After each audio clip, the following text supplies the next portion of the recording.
For the whole vinyl series, sorry that it's quite longer than usual, but I just figured those of you who are really interested in wanting to learn to wrap their own car can see the literally minute by minute process.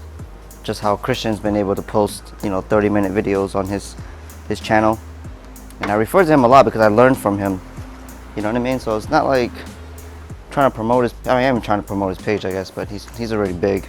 But I really look up to him and the way he does his work and his cars. He's just became very successful.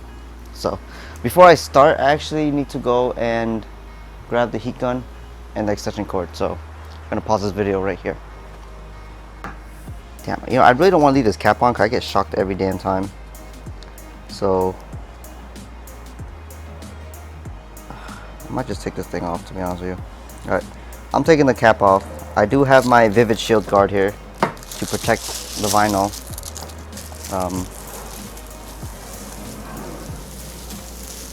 Ooh, it's so staticky.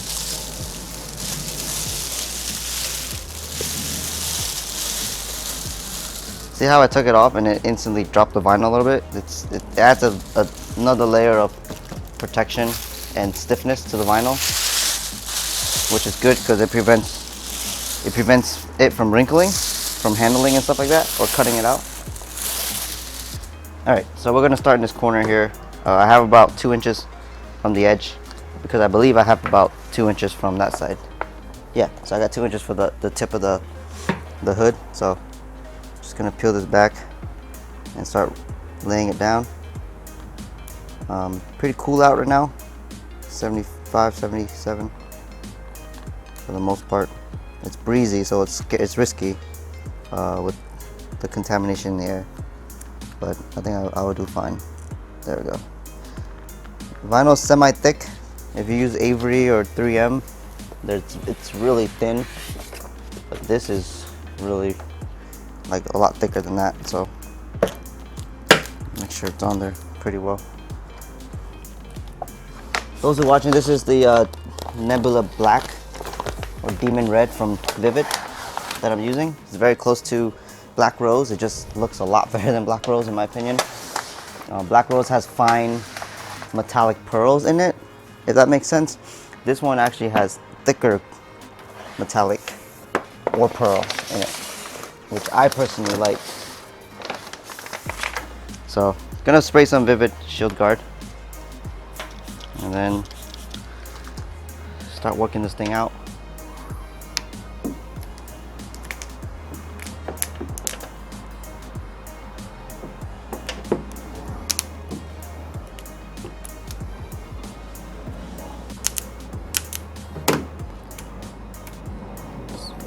Over here first.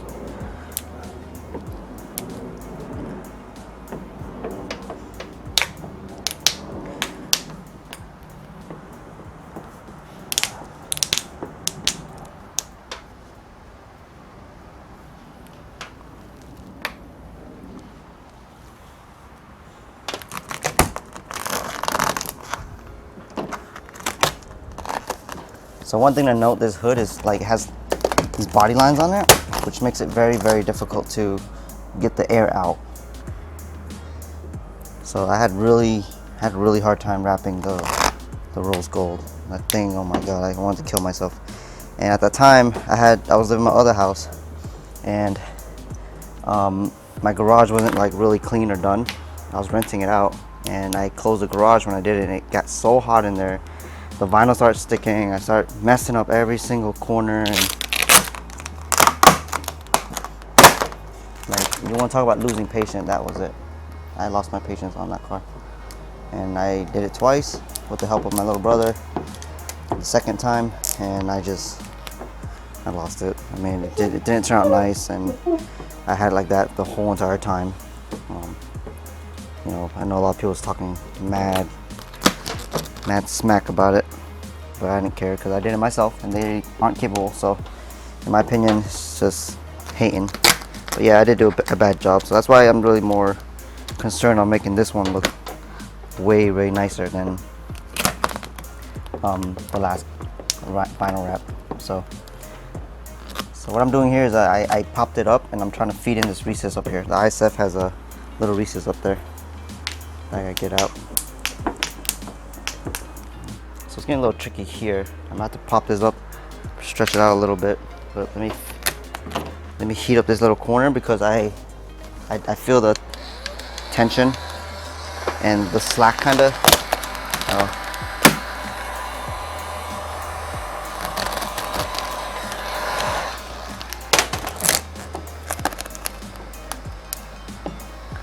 Another thing to note: don't get that DeWalt heat gun. It's if you're a fast installer and you want to work quick, get one of those trigger ones because I'm tired of that thing turning on. And when you turn it off, it has to cool down, and it's like, and if you make a mistake by clicking down the off button, you want to turn it back on, you gotta like hold it to shut it off and then turn it back on.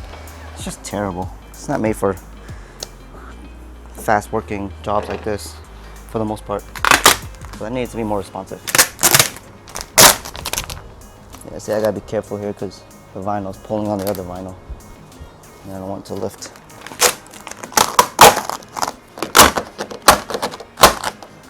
Getting all this air out here, so I'm just popping up a hole so all the air can release when I squeegee.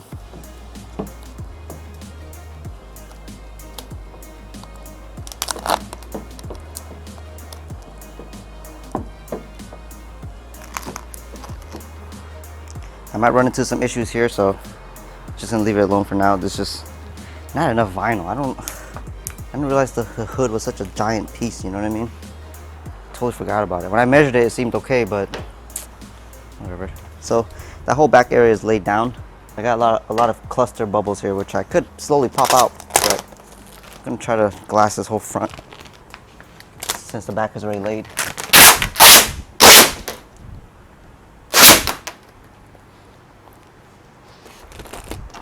Giant piece. I mean, I insulated my garage. I have an AC unit, but you don't understand how hot it still gets down here. And it's not even like the heat, it's the humidity that kind of like tones everything up, you know?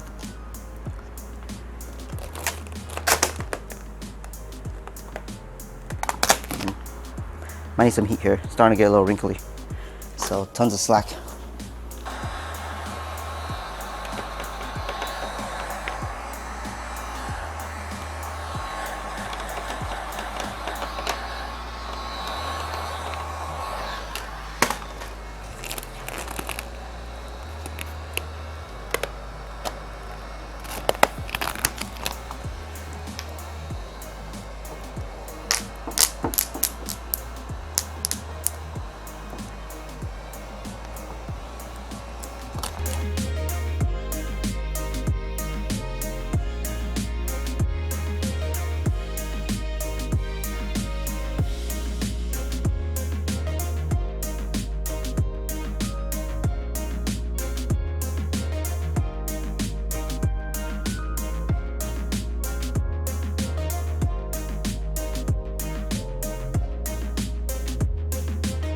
Here's the driver's side, or the passenger side rather. It's gonna be more difficult because it's not really polished or finished. I'm gonna have to pick this up a little bit, clean this up, and try to glass this as much as I can.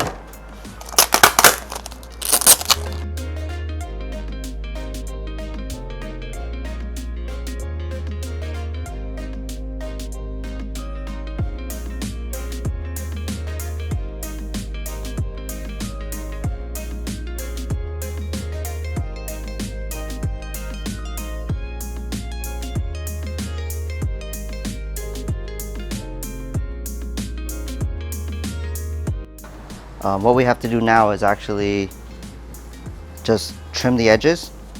So for the back part here and the front part, you want to trim about like, I want to say 1/4 inch to be safe. That's probably the best way to do it.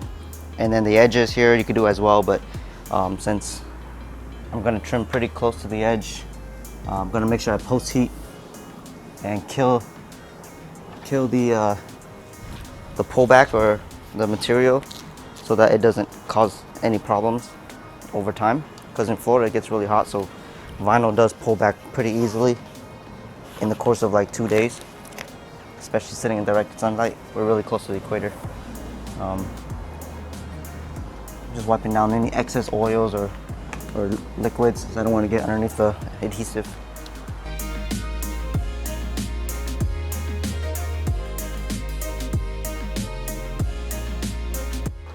Alright guys, so here's the finished product.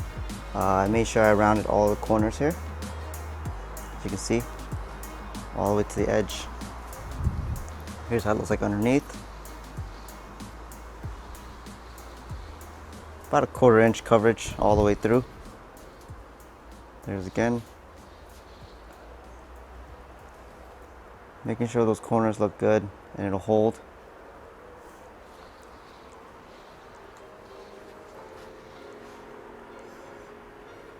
Finally matching the fender. But yeah, so that's it. That's pretty much what you need to do. You definitely want to take some practice when you wrap cars. You want to take a little, 1 foot by 1 foot, wrap a corner of something on your car or something you want to improve on, and then practice from there. Also practice cutting, making sure you cut more than less so you have full coverage, because the worst thing you want to do is cut 1/4 inch of something and then you roll it into a corner edge and it's still showing paint. So you definitely got to practice on that. Masking is very important. It helps wrapping the car a lot easier. Things like that you got to learn over time. But like I said, this is like probably the 7th or 8th car I've wrapped.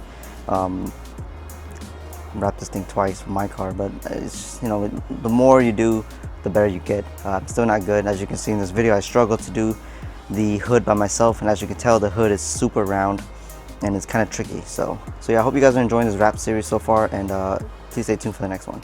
Peace.